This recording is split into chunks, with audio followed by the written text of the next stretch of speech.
आज हम आपको बताने जा रहे हैं जो मेरा 10वां वीडियो है, जो फ्यूचर कंटिन्यूअस टेंस। ठीक है, फ्यूचर कंटिन्यूअस टेंस किसे कहते हैं? अगर जो मेरे वीडियो पर जो नए हैं, जो मेरे चैनल पर नए हैं, जो लाइक करिए, सब्सक्राइब करिए और शेयर भी करिए। ठीक है, तो फ्यूचर कंटिन्यूअस टेंस किसे कहते हैं कि जिस हिंदी क्रिया वाक्य के अंत में ता रहेगा, ती रहेगा, ते रहेंगे इत्यादि लगा रहे, उससे हम फ्यूचर कंटिन्यूअस टेंस कहते हैं। क्या कहते हैं? फ्यूचर कंटिन्यूअस टेंस कहते हैं। कहता है कि जिस हिंदी क्रिया वाक्य के अंत में ता रहेगा, ती रहेगी, ते रहेंगे, तो रहेंगे आदि लगा रहे, उसे हम क्या कहते हैं? फ्यूचर कंटिन्यूअस टेंस कहते हैं। क्या कहते हैं? फ्यूचर कंटिन्यूअस टेंस कहते हैं। इसमें नोट है कि आई बी माने फर्स्ट पर्सन रहेगा आई बी, तो उसके साथ क्या प्रयोग करेंगे? शैल का प्रयोग करते हैं। और ही सी इट नेम के साथ यानी यू दे रहेगा, तो उसके साथ हम क्या करेंगे? जो सेकंड पर्सन थर्ड पर्सन रहेगा उसके साथ विल बी का प्रयोग करते हैं। क्या चीज का प्रयोग करते हैं? तो विल बी का प्रयोग करते हैं। और सिंपल माने फ्यूचर कंटिन्यूअस टेंस में इसमें वर्ब V4 का प्रयोग करते हैं, माने ING का प्रयोग करते हैं। क्या कहता है कि आई बी के साथ शैल बी का प्रयोग करते हैं। क्या करते हैं? तो शैल बी का प्रयोग करते हैं। दूसरा में क्या है कि ही सी इट नेम यू और दे, जो ये सब रहेगा उसके साथ हम क्या चीज का प्रयोग करेंगे? तो विल बी का प्रयोग करते हैं। क्या चीज का प्रयोग करते हैं? तो विल बी का प्रयोग करते हैं। तीसरा में क्या है कि फ्यूचर कंटिन्यूअस टेंस में माने फ्यूचर कंटिन्यूअस टेंस में हमेशा क्या वर्ब V4 का प्रयोग करते हैं, माने ING का प्रयोग हम करते हैं। इसका स्ट्रक्चर मेरा क्या है कि सब्जेक्ट प्लस शैल या बिल रहेगा तो बिल, उसके बाद बी लगाना है, सब्जेक्ट शैल या बिल, उसके बाद बी लगाना है। और क्या करना है? उसमें वर्ब को देखना है, तो वर्ब रहेगा तो उसमें हम क्या करेंगे? V4 का प्रयोग करते हैं और फिर ऑब्जेक्ट को हम लगा देंगे। जैसे में एग्जाम्पल हमने दे रखा है, कह रहा है कि मैं पढ़ता रहूंगा, तो मैं पढ़ता रहूंगा, यहाँ पर पढ़ता ता रहूंगा। तो हम बताया था कि जिस हिंदी क्रिया वाक्य के अंत में ता रहेगा, ती रहेगा, ते रहेंगे इत्यादि लगा रहे, उसे हम फ्यूचर कंटिन्यूअस टेंस कहते हैं। तो कह रहा है इसमें क्या चाहिए कि मैं पढ़ता रहूंगा, तो क्या कहता? I shall be reading, I shall be reading. दूसरा क्या कहता है? मैं बैठा रहूंगा, तो मैं बैठा रहूंगा, हम काम जारी है, मैं बैठा रहूंगा, तो क्या होगा? आई शैल बी सिटिंग। क्या होगा? आई शैल बी सिटिंग। दूसरा में कहता है कि हम लोग खाते रहेंगे, तो ते रहेंगे, तो हम लोग खाते रहेंगे, तो क्या होगा? Be shall be eating. क्या होगा? Be shall be eating. तो यूज ऑफ नेगेटिव सेंटेंस यानी फ्यूचर कंटिन्यूअस टेंस में अगर नकारात्मक शब्द लगा रहेगा तो पहले क्या करेंगे? सब्जेक्ट के बाद शैल बिल नोट का प्रयोग करते हैं और फिर अंत में क्या करेंगे? V4 माने ING का प्रयोग लगाते हैं, उसके बाद सेंटेंस बन जाएगा। क्या कहता है कि फ्यूचर कंटिन्यूअस टेंस में नकारात्मक शब्द लगा रहे, क्या चीज? नकारात्मक शब्द लगा रहे, तो वह सेंटेंस क्या होता? वह शब्द नेगेटिव हो जाता है। क्या होता? वह शब्द हमेशा नेगेटिव हो जाता है। तो सब्जेक्ट के बाद क्या चीज? शैल बिल नोट का प्रयोग करते हैं। क्या का प्रयोग करते हैं? शैल बिल नोट का प्रयोग करते हैं। फिर अंत में क्या करते हैं? V4 यानी वर्ब को V4 का प्रयोग करते हैं, मतलब ING इसमें लगा देते हैं। स्ट्रक्चर क्या देता है इसका? सब्जेक्ट शैल या बिल, फिर नोट बी और प्लस V4 और फिर क्या होगा? ऑब्जेक्ट है तो हम ऑब्जेक्ट को लगा देंगे। जैसे में कहता है मैं नहीं खाता रहूंगा।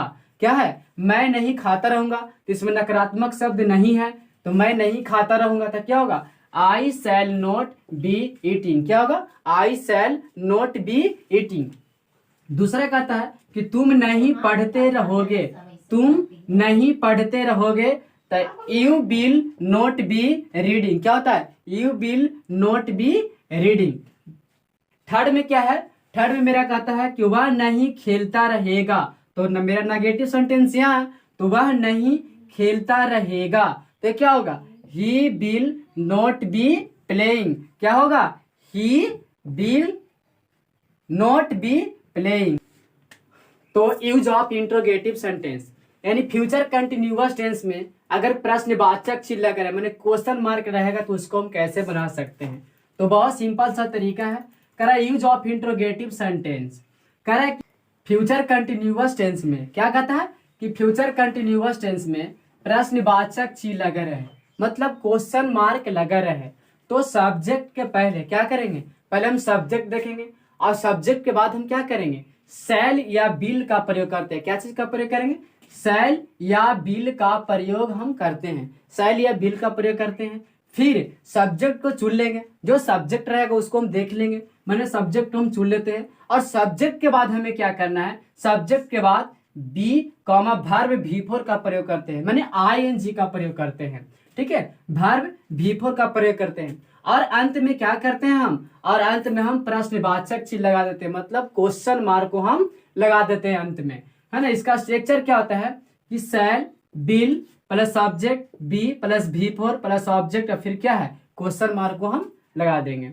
जैसे में कहता है कि क्या आप खेलते रहेंगे, तो क्वेश्चन मार्क यहाँ पे है, यहाँ पे क्या लगा है क्वेश्चन मार्क, तो क्या आप खेलते रहेंगे, तो क्या होगा विल यू बी प्लेइंग, क्या होगा विल यू बी प्लेइंग, और फिर क्या है क्वेश्चन मार्क हम लगा देंगे।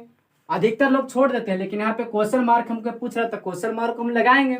दूसरा में क्या कहता है कि क्या वह करता रहेगा, क्या वह करता रहेगा, तो क्या होगा विल ही बी डूइंग, क्या होगा विल ही बी डूइंग। तीसरा में क्या है कि क्या मैं पढ़ता रहूंगा, क्या मैं पढ़ता रहूंगा, तो क्या होगा शैल आई बी रीडिंग, क्या मैं पढ़ता रहूंगा, तो क्या होगा शैल आई बी रीडिंग। और use of interrogative and negative sentence, future continuous tense में कहेगा कि नकारात्मक या प्रश्नवाचक चीज दोनों लगा रहेगा, तो कैसे बनाएंगे, ठीक है। इसका में कहता है यदि फ्यूचर कंटिन्यूअस टेंस में क्या कहता है, यदि फ्यूचर कंटिन्यूअस टेंस में प्रश्नवाचक चीज क्या क्वेश्चन मार्क या नकारात्मक शब्द मतलब नेगेटिव शब्द लगा रहे तो सब्जेक्ट के पहले हम क्या करेंगे, सब्जेक्ट के पहले शैल या बिल का प्रयोग करते हैं, फिर उसके बाद सब्जेक्ट का चुन लेते हैं और सब्जेक्ट के बाद क्या करेंगे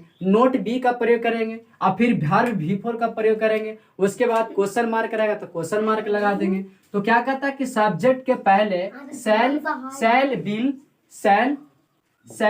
बिल का प्रयोग करते हैं, शैल बिल का प्रयोग करते हैं। फिर उसके बाद फिर कुछ सब्जेक्ट को चुनते हैं, सब्जेक्ट को चुन लेते हैं और सब्जेक्ट के बाद नोट बी क्या करते हैं, नोट बी का प्रयोग करते हैं। सब्जेक्ट के बाद शैल बी और सब्जेक्ट के बाद नोट बी का प्रयोग करते हैं और फिर वर्ब V4 का प्रयोग करते हैं। क्या चीज करते हैं, वर्ब V4 का प्रयोग करते हैं। और अंत में हम क्या करते हैं, अंत में हम प्रश्नवाचक चिन्ह लगा देते हैं, मतलब क्वेश्चन मार्क हम लगा देते हैं। जैसे में कहेगा स्ट्रक्चर क्या देता है कि शैल या बिल प्लस सब्जेक्ट उसके बाद नोट बी, क्या होगा नोट बी, उसके बाद V4 फिर उसके बाद ऑब्जेक्ट और क्वेश्चन मार्क है तो हम क्या करेंगे क्वेश्चन मार्क को हम लगा देंगे। जैसे में कहता है कि क्या वह नहीं तैरता रहेगा, क्या वह नहीं तैरता रहेगा, क्योंकि इसमें नहीं क्या है और नेगेटिव सेंटेंस है तो क्वेश्चन मार्क है। तो कहता है कि बिल ही नोट बी स्विमिंग, क्या होगा स्विमिंग। फिर दूसरा में कहता है क्या मैं नहीं पढ़ता रहूंगा, तो क्या मैं नहीं पढ़ता रहूंगा तो शैल आई नोट बी रीडिंग, क्या होगा shall I note be reading. तीसरा में क्या है कि क्या वह नहीं खेलता रहेगा, क्या वह नहीं खेलता रहेगा तो क्या होगा will he note be playing, क्या होगा will he note be playing. ये मेरा फ्यूचर कंटिन्यूअस टेंस मेरा लास्ट था, ठीक है। तो आप पूरा वीडियो को देखिए और लाइक करिए, सब्सक्राइब करिए। जो मेरे चैनल पर नए हैं वह कृपया लाइक करिए, सब्सक्राइब करिए। जरूर से जरूर हमें क्या करना है, कमेंट को यहाँ पे भेजना ताकि हम सभी को देख सके।